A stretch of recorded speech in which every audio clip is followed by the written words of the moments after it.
የሃይማኖት አባቶች፣ የሀገር ሽማግሌዎች፣ የማጀት አካባቢ ማህበረሰብ እንዲሁም ይኩኖ አምላክ ክፍለ ጦር ሰራዊትና 7 ክፍለ ጦር ሰራዊታችን እንኳን ለዚህ ለተቀደሰች ቀን አደረሳችሁ አደረሰን።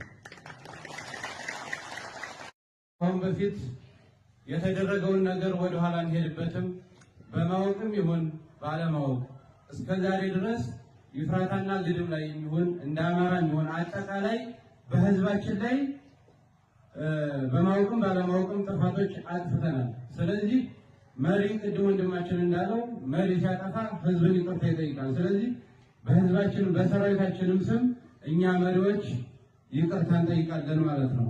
እናንተም ይቅርታችንን እንደምትቀበሉን አንጠራጠርም። ስለዚህ በርከክ ብለን ሁላችንም ህዝባችንን ይቅርታ እንጠይቃለን ማለት ነው።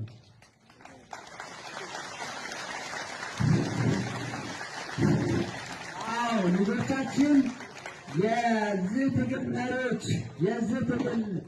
መሪዎች እንግዲህ በማወቅም ይሁን ባለማወቅ ህዝብን አስከፍተናል፣ አሳዝነናል ብለው ለይቅርታ ተንበርክከዋል።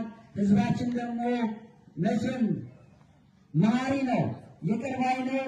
ይቅር ካላላችኋቸው አይነሱም ከተንበረከኩበት። ስለዚህ ይቅርታችሁን በጭብጨባ ወይም ደግሞ